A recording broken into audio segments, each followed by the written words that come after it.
For my entire life, I felt like a ghost in my own family. On my birthday, my own sister handed me a DNA test as a gift, laughing as she shattered my world. She thought she held all the power. She thought she could erase me from my father's legacy. But what she didn't know was that our father had been watching her every move from the very beginning. His final act wasn't just to leave me an inheritance. It was to protect me with a truth more powerful than blood. My name is Emily Lawson Pierce. I'm 32 years old, and for most of my life, I felt like a ghost in my own home. Not an angry, haunting ghost. More like a gentle, unnoticed specter, fading into the wallpaper at family dinners. My achievements polite whispers against the roaring applause that followed my younger sister, Claire. I built a life for myself on discipline and work because those were things I could control, things that couldn't be given or taken away on a whim. I learned to find strength in solitude because it was the only space that ever felt truly, completely mine. I never asked for more. But on the day that was supposed to be mine, my sister decided I was entitled to even less than I thought. She was right in the most devastating way possible. And she was so wrong. Before I dive deeper into this story, please take a moment to subscribe, like, and share it. Your support truly helps me bring more emotional and unforgettable stories to life. I always love hearing from you, so tell me in the comments what you would have done if you were in my shoes that night. Your words and reactions inspire me more than you can imagine. And when we finally reach the end, don't forget to rate the story from 0 to 10. I read every single one and it means a lot to me. Now sit back, relax, and enjoy the story. The grief in our house in Brighton, Oregon after Dad passed had a strange texture.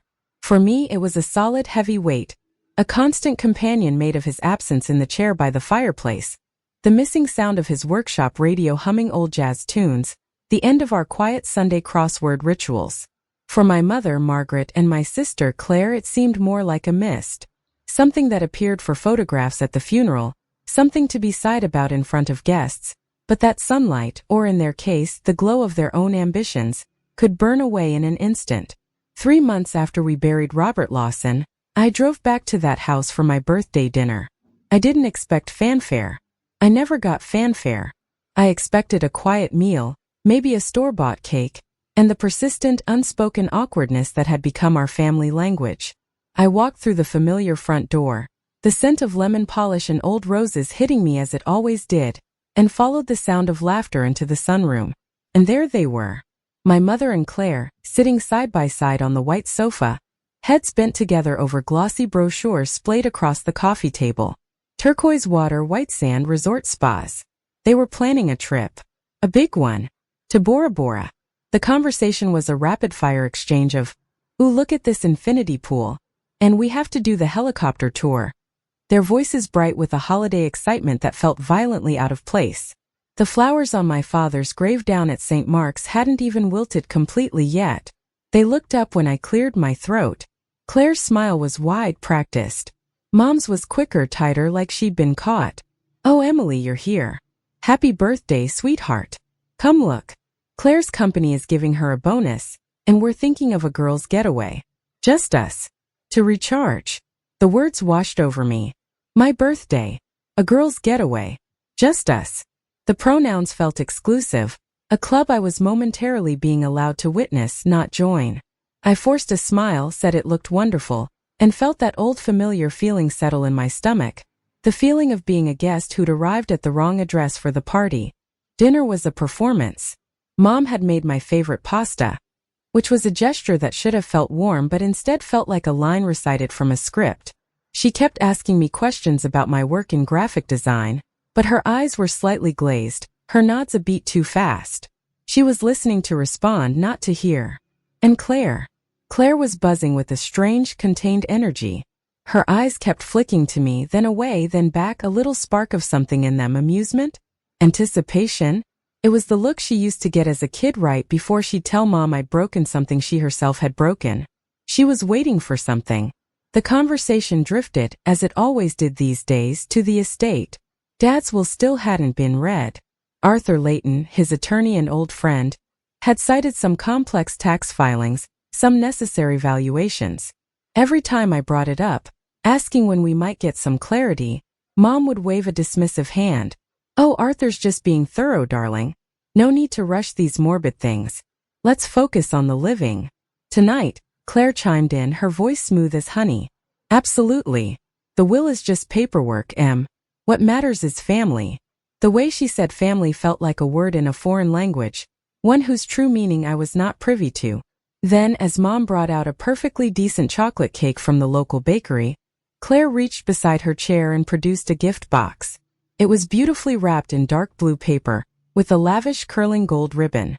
She slid it across the polished oak table toward me, her manicured fingers tapping the top once. Got you a little something, sis. Something meaningful. Her smirk was back. That little upturn at the corner of her mouth that never meant anything good. I felt a cold prickle on the back of my neck. I untied the ribbon, peeled back the paper. Inside a plain white box was another box. A sleek commercial one. I knew what it was before I read the logo. It was a DNA testing kit. One of those ones you see advertised everywhere. Find your roots, discover your story. The room went very still, save for the distant tick of the grandfather clock in the hall. Claire leaned forward, her voice dripping with a faux sweetness that turned my stomach. I thought, maybe this will finally show why you never really fit in with us, Emily. You know? Maybe you're meant to be a Swiss mountain climber or an Italian princess or something. Wouldn't that be fun? The laugh that followed wasn't fun. It was sharp, brittle, and ugly. Mom let out a nervous, high-pitched giggle, her hand fluttering to her throat. Claire beamed, her eyes locked on mine, watching for the impact. And I felt it. Not just the insult, the public, calculated cruelty of it. I felt the cold. A deep, marrow-level chill that had nothing to do with embarrassment or anger. It was the cold of recognition. This wasn't a spontaneous, mean-spirited joke. The timing, the presentation, the follow-up laugh from our mother. This was rehearsed. This was a scene they had planned. A cue had been given, and they had both hit their marks perfectly. My birthday was just the chosen stage. I didn't cry. I didn't shout. I looked from Claire's triumphant face to my mother's panicked, guilty one, and then I looked down at the box in my hands. I simply said, "Thank you." How thoughtful. My voice sounded calm, distant even to me. I placed the lid back on the box. The rest of the cake ceremony was a blur of mumbled thanks and the metallic taste of betrayal. I left soon after, the DNA kit sitting on the passenger seat beside me like a live grenade. I drove back to my apartment, but the silence there was worse. It echoed with Claire's laugh. I felt unmoored, a satellite knocked out of orbit. By midnight I couldn't stand it. I got back in my car and drove to the only place that still held any semblance of my old life. My childhood home. Mom was asleep, the house dark. I let myself in with my old key and went upstairs, not to my old room, which had long been converted into a sewing room, but to what had been the general storage closet. I turned on the single bare bulb. I wasn't looking for anything in particular. I was just looking for him. For some piece of my father that would counteract the poison Claire had spilled. I pulled down a dusty cardboard box labeled Emily's School. It was full of the artifacts of a life politely observed. Report cards with quiet and diligent comments, faded art projects, participation ribbons. At the very bottom, tucked inside a folded end of Green Gables paperback, was a white envelope. It wasn't sealed. It was old, the paper slightly yellowed at the edges. Inside was a photograph. A Polaroid, its colors softened with time. It was me as a baby, maybe 6 months old. I was wrapped in a yellow blanket being held. But the man holding me wasn't my father. He was taller with darker hair, a sharper jawline. He was smiling down at me with an expression of wonder. I had never seen this man before in my life. My heart began to hammer against my ribs. I turned the photograph over. There, in my mother's unmistakable looping handwriting, were 2 words. "Forgive me." The world tilted. The dusty air in the closet became too thick to breathe. Those 2 words, written decades ago, were a confession and a key all at once. They didn't explain everything, but they explained enough to make the DNA kit not a joke, but a threat. A guided missile, and Claire had just handed me the launch codes. I sat on the floor of that closet for a long time, the photo trembling in my hand. The chill from dinner solidified into a block of ice in my chest. This was the secret. This was the truth behind the sidelong glances, the differential treatment, the feeling of being a perpetual outsider in my own bloodline. Claire hadn't been guessing. She'd been hinting. And Mom had known all along. As the first gray light of dawn touched the window at the end of the hall, I made a decision. Claire wanted a DNA test? Fine. She would get one. But not for her entertainment. For my truth. I took the photo. I left the box. I drove home as the sun rose, and that same morning I carefully swabbed my cheek, sealed the kit, and mailed it off. The act felt less like submitting to her game, and more like loading a weapon of my own. I was going to find out who that man in the photo was. I was going to find out who I was. The 5 weeks that followed were the longest of my life. I moved through my days in a haze of dread and grim determination. I avoided my mother's calls. I ignored Claire's breezy, meaningless texts. I hired a lawyer, Sarah Chan, a sharp, compassionate woman who specialized in estate and family law. I told her everything: the dinner, the photo, the pending DNA results. I didn't know what I was preparing for, but I knew I couldn't face it alone. Sarah listened, her expression growing graver by the minute. "Emily," she said gently, "this isn't just a family feud. This is premeditation. If your sister knew a secret of this magnitude and timed its reveal like this, she's playing for keeps. We need to be ready." Ready for what? I wasn't sure. But the answer came when the email notification appeared on my phone. The results were in. Opening that email felt like stepping off the edge of a cliff in the dark. I was falling before I even hit the button. I read the summary first, the bold letters swimming on the screen. No direct biological link detected to submitted parental reference. Parental reference. They meant Margaret. My mother. The scientific sterile language was a sledgehammer to the soul. The detailed breakdown was worse. Percentage after percentage of non-relation. Then came the list of DNA matches, distant cousins with unfamiliar surnames. And at the top of the list, a high probability match to a man named Thomas Waverley. Predicted relationship: father. Thomas Waverley. The name meant nothing to me. A frantic, shaky-fingered internet search minutes later told me everything. Thomas Waverley. Portland-based real estate mogul. Philanthropist. Board member of half the city's cultural institutions. His face, now older, grayer, but undeniably the same, stared back at me from a business journal article. It was the man in the Polaroid. The man holding me with that look of wonder. The next search shattered the last of my old world. A Business Archive article from 31 years ago. Local businessman Robert Lawson secures lifeline investment. The investor named in the deal that saved my father's struggling manufacturing firm? Thomas Waverley. The timeline lined up with brutal precision. The investment, the whispered crisis in my parents' marriage I'd overheard fragments of as a child, my own birth. The implication wasn't just devastating. It was archaeological. It dug down through the layers of my life and exposed the fault line upon which my entire family had been built. Margaret had turned to a powerful man during a crisis. An affair.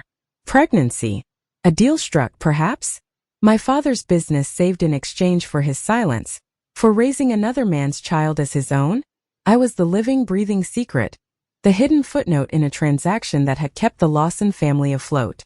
I sat at my kitchen table for hours, the cold from the photograph now having spread to my very core. I wasn't angry, not yet. I was numb with a profound, grieving loss. I had lost my father all over again. And I had lost the mother I thought I had, the sister I never really did. But the final chilling blow came not from the data, but from my phone. A text message lit up the screen. From Claire. It didn't say, "Oh my God, are you okay?" It didn't ask, "What did it say?" There was no pretense of shock, no drama, no feigned confusion. It simply read, "Well, now it's out." 3 words. 3 ice-cold, deliberate words. They confirmed everything with a clarity more brutal than any DNA chart. Claire had known. For how long? Years? Decades? Now it's out. As if it were a contained spill, not the demolition of my identity. This wasn't a sister stumbling upon a shocking truth. This was a warden announcing the execution of a long-held plan. The DNA test on my birthday wasn't a cruel joke. It had been the first public move in a legal and emotional campaign.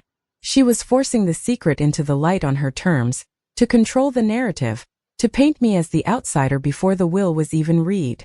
The numbness cracked and a clear, sharp fury took its place. This was a trap, and I had walked right into it, mailing the test myself. She had baited me, and I had taken the bait, making the revelation my own action. It was diabolical. I called Sarah Chun, my voice surprisingly steady. I read her Claire's text. Sarah was silent for a moment. Emily, she said, her tone grave. This is evidence of malice and pre-planning. She's establishing a paper trail, a narrative that you are not a true Lawson, to contest any inheritance. We need to understand her endgame. We need to know what she's been doing. So I began to dig. Quietly, carefully. I became a ghost in my own past, reaching out to voices from a quieter time. I spoke to Mrs. Henderson, our ancient, kindly neighbor who had watched us grow up. Oh, Claire was always such a sharp little thing, she said over tea. Came by last year, asking all sorts of questions about property lines and old neighborhood covenants. Said she was thinking of the future, of how to best honor your father's legacy. Seemed very businesslike about it. I tracked down Ben Miller, my father's retired foreman, now living in a fishing cabin on the coast. His voice grew somber on the phone. Your dad, he was worried near the end. Not about the illness but about divisions. He asked me once strange question, if I thought a person's character was set by blood or by choice. I didn't know what he meant then. Claire visited the old office once after hours months before he got really sick. I happened to be grabbing some tools. She was in his file room. She said she was looking for insurance papers. But she looked focused, like she was on a mission. The puzzle pieces, dark and ugly, began to snap together. A call to an old college friend of Claire's, who'd always been a little in awe of her, revealed more. She's been on a real high lately, the friend gossiped, talking about simplifying the family assets and streamlining things. She bought a Rolex last month, said it was an early inheritance to herself. She kept saying everything was going to change after things were settled. My visits to the county clerk's office, searching for any liens or loans against the estate properties, revealed nothing in Claire's name. But a friendly, off-the-record chat with a bank manager who'd gone to school with my father hinted at concerning activity. Large, irregular withdrawals from my parents' joint accounts in the year before Dad's death. Withdrawals my mother later claimed were for home renovations that never materialized. The picture that emerged was one of cold, calculated preparation. Claire hadn't been grieving. She'd been strategizing, consulting inheritance attorneys, liquidating assets under the guise of helping Mom, seeding the narrative of my otherness among her circle, all while positioning herself as the true legitimate heir. The DNA test was her masterstroke, the proof she would use to have me legally severed from my father's legacy. I realized her goal with a sickening certainty. She intended to have me declared a non-heir, a stranger with no claim, leaving her as the undisputed biological child to control everything. She was going to erase me not just from the family narrative but from its future. I shared every fragment, every whisper with Sarah. She compiled it into a grim dossier. She's building a case for undue influence and fraud, Emily, Sarah explained. She's creating a scenario where your mother, under the threat of this secret being exposed, would side with her, and where you would be too emotionally devastated and legally disqualified to fight. We need to be ready for a war. The call that changed the axis of the world came on a rainy Tuesday afternoon. It was Arthur Layton. His voice, always measured and calm, carried a new weight, a resonance of finality. Emily, he said. It's time. The valuations are complete. The filings are in order. I need you, your mother, and your sister to be in my office tomorrow at 10 a.m. for the reading of your father's last will and testament. It is imperative that everyone is present. There was something in his tone, a slight emphasis on the word imperative, that made my breath catch. It sounded less like an invitation and more like a summons to a long-awaited judgment. The next morning the rain had stopped, leaving the Portland skyline washed clean and sharp under a cold sun. Arthur's office was on the 20th floor, all dark wood, leather and floor-to-ceiling windows that looked out over the Willamette River. The tension in the room was a physical thing, thick and soupy. Margaret arrived first, clinging to a large handbag as if it were a life preserver. She was pale, her makeup a mask over exhaustion and deep fear. She wouldn't meet my eyes, giving me a brittle, trembling smile before looking away. Then came Claire. She swept in, a vision of confident preparation. She wore a stunning cream-colored designer suit, her hair perfectly styled, a leather portfolio under her arm. Beside her was a man in an even more expensive-looking suit, her attorney, who carried himself with the smug assurance of someone who expects to win. He nodded at Sarah, a professional courtesy that didn't reach his eyes. Claire's gaze swept over me, taking in my simple black dress, my own single folder of notes. Her smirk was back, subtle but unmistakable. It was the look of someone arriving to collect a prize. Arthur Layton entered, a solemn, dignified man in his late 60s. He carried a single thick document bound in blue legal cover. He didn't smile. He took his seat at the head of the conference table, placed the document before him, and looked at each of us in turn. His eyes lingered on me for a fraction of a second longer, and in them I thought I saw a flicker of something. Not pity, anticipation. "Let us begin," he said, his voice filling the quiet room. "The last will and testament of Robert James Lawson." He read the formalities, the revocations of previous wills. My heart was a frantic drum against my ribs. Then he reached the dispositions. "I, Robert James Lawson, being of sound mind, hereby bequeath my entire estate, including all real property, financial holdings, business interests, and personal effects in the following manner." He paused, adjusting his glasses. The air was so still I could hear the faint hum of the building's climate control. "To my daughter, Emily Lawson Pierce, I leave 72% of the total value of my estate, to be held in a trust managed by Arthur Layton until such time as she chooses to assume full control, with no restrictions or conditions." A gasp, sharp and sudden, came from my mother. My own hands flew to my mouth. 72%. A controlling majority. Not a token. Not a consolation. The lion's share. Claire made a sound, a choked-off, disbelieving laugh. "No," she whispered. There's a mistake." Arthur continued, his voice unwavering. "To my wife, Margaret Lawson, I leave the residential property in Brighton, Oregon, and a lifetime annuity drawn from the remaining 28% of the estate, ensuring her comfort and care." Then his tone flattening slightly. "To my daughter, Claire Lawson Reed, I leave the sum of $1. The silence that followed was absolute, deafening. It was the silence of a universe being unmade. Claire's face, so perfectly composed moments before, underwent a terrifying transformation. The color drained, then flooded back in a mottled red. Her eyes, wide and uncomprehending, darted from Arthur to the document, to me. "No," she said louder this time. "No, this is wrong. She's manipulated him. She's manipulated a sick old man."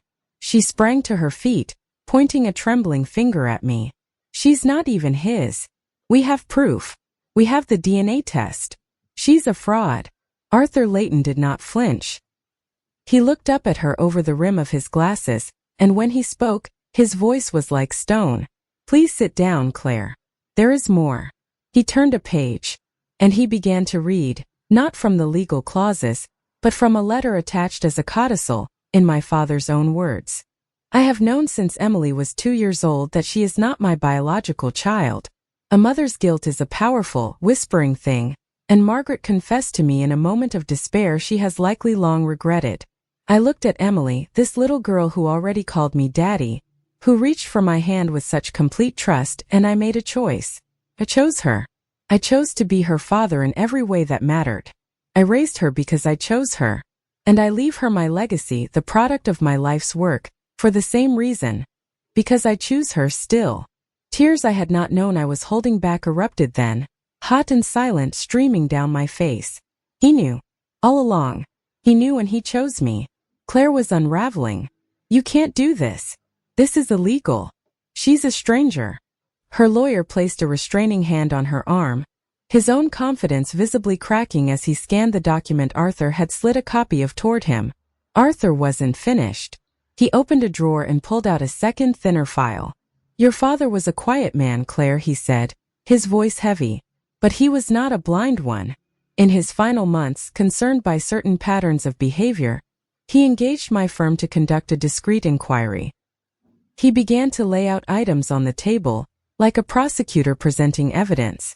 A log of dates and times, showing Claire's meetings with not one, but 3 different estate litigation specialists, beginning over 14 months prior. Bank statements highlighting the $48,000 in unauthorized withdrawals from joint accounts, with notes from the investigator linking them to luxury purchases, the Rolex, a designer handbag, a deposit on a new luxury car. A transcript summarized from a recorded conversation at a charity gala, where Claire had been overheard telling a friend, "Once the estate is settled, it'll be a clean slate. I'll be in control, and we can finally get rid of the dead weight." And finally a receipt from an online retailer for a premium DNA testing kit, dated 5 weeks before my birthday, paid for with Claire's credit card. She bought the test herself, Arthur stated, the final nail. She planned the entire revelation to coincide with your birthday, Emily, to maximize the emotional impact, and to begin building her case to contest the will on the grounds of your non-paternity. Claire stood frozen, her earlier fury gone, replaced by a dawning horrific comprehension. She looked at her own lawyer, who had slowly closed his briefcase, his face grim. He understood what she was only beginning to. The will contained a powerful, ironclad no-contest clause. If Claire challenged its validity, she would not only forfeit her $1, but she would be legally required to repay every cent of the $215,000 the investigator had documented as advances taken from the estate, as a personal debt. Her campaign of whispers and secrets and legal maneuvering had just boomeranged. My father, from beyond the grave, had not only protected me, he had exposed her. He had laid a trap within her trap, and she had sprung it with her own greed. Arthur placed one last item on the table, a sealed, letter-sized envelope, yellowed with age, with my name written on it in my father's hand.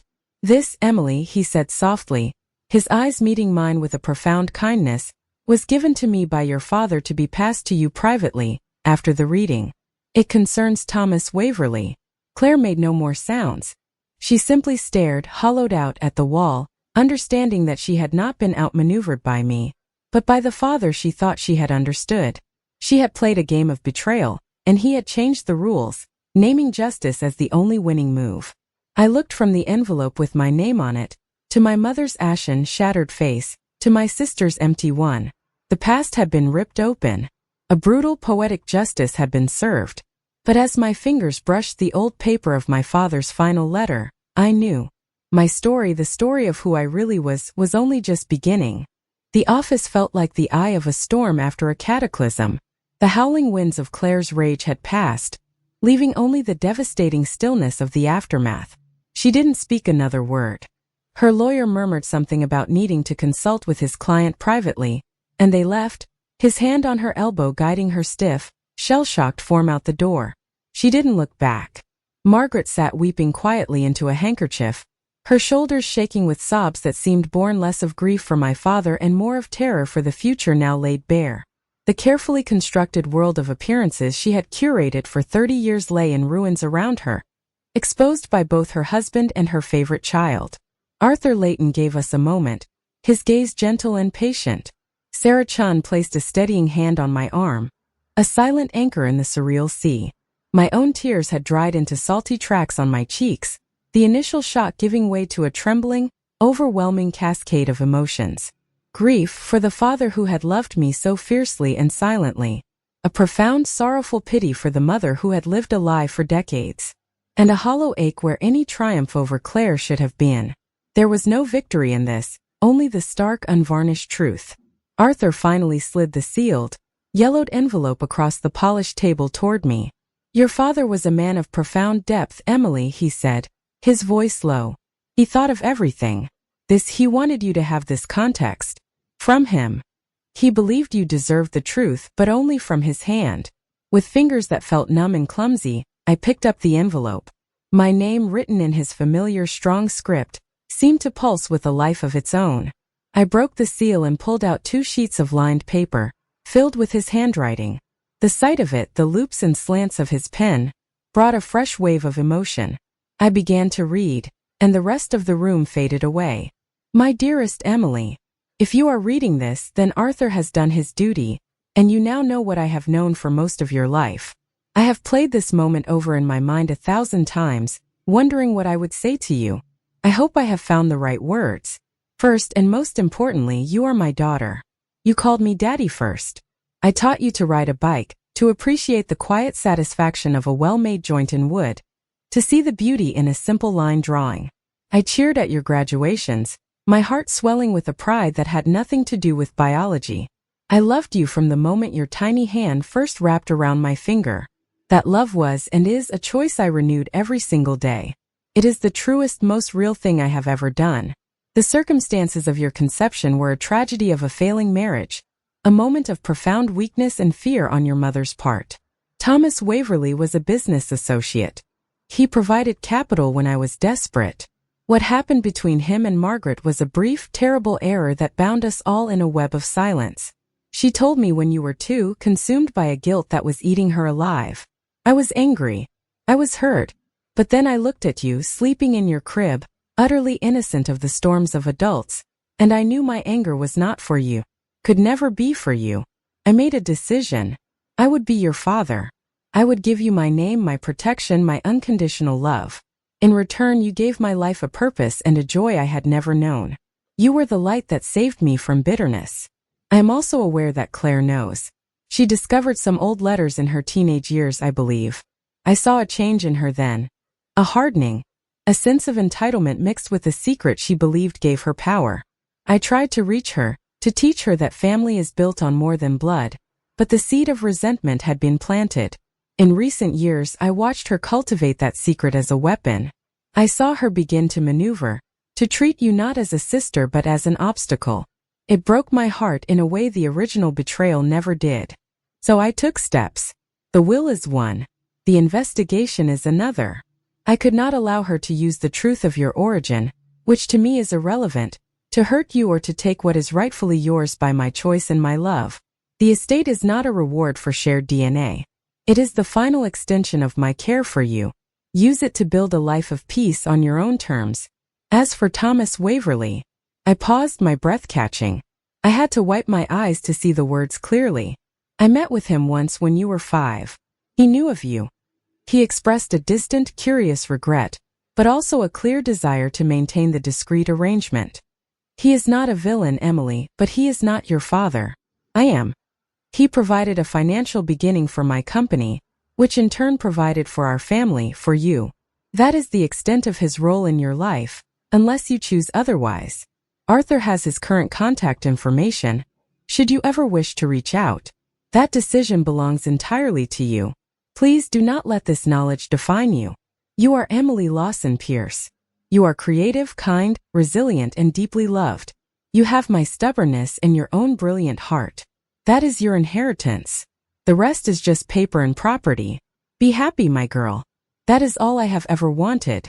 With all my love, now and always, Dad.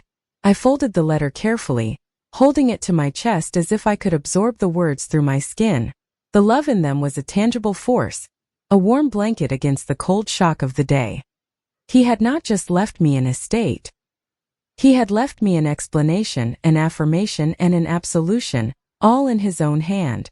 The foundation of my world, which had felt so shattered, hadn't crumbled.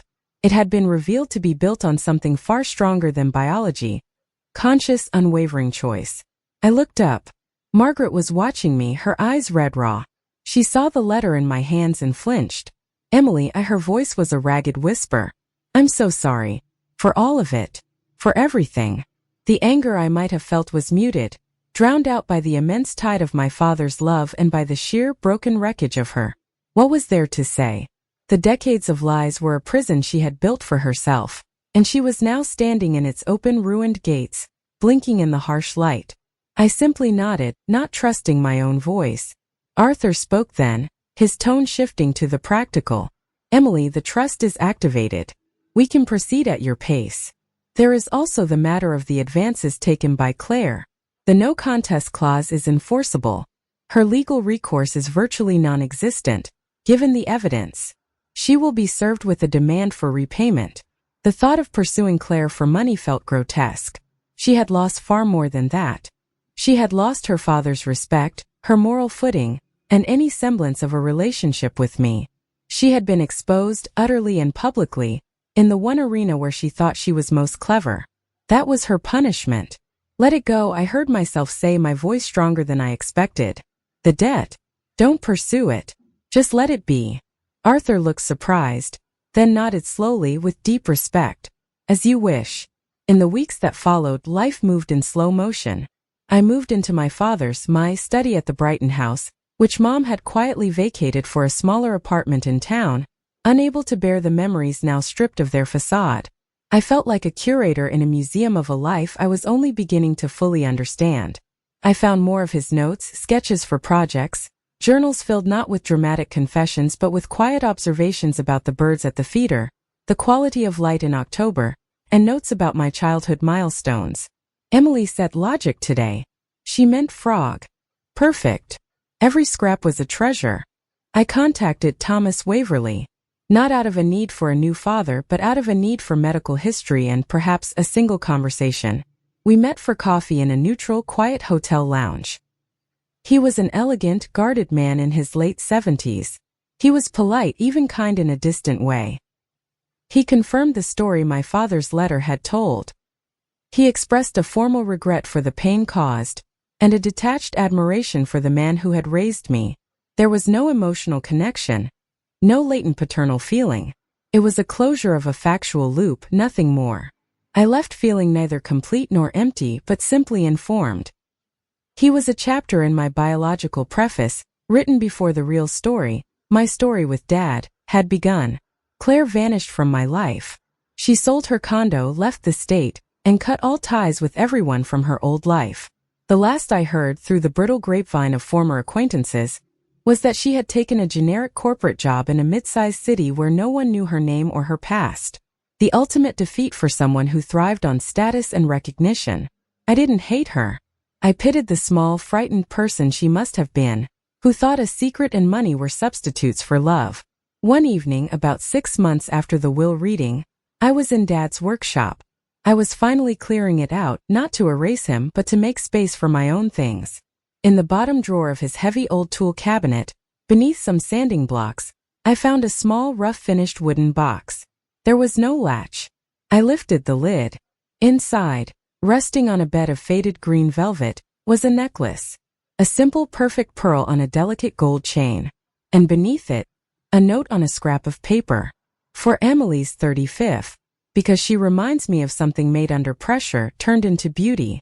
Got it early. Don't want to forget. He had bought it 3 years early. He hadn't wanted to forget. I clasped the necklace around my throat, the pearl cool against my skin. I stood in the golden evening light slanting through the workshop windows, dust motes dancing in the air, and I finally felt it. Not the dramatic justice of the courtroom, not the cold satisfaction of winning. I felt his love.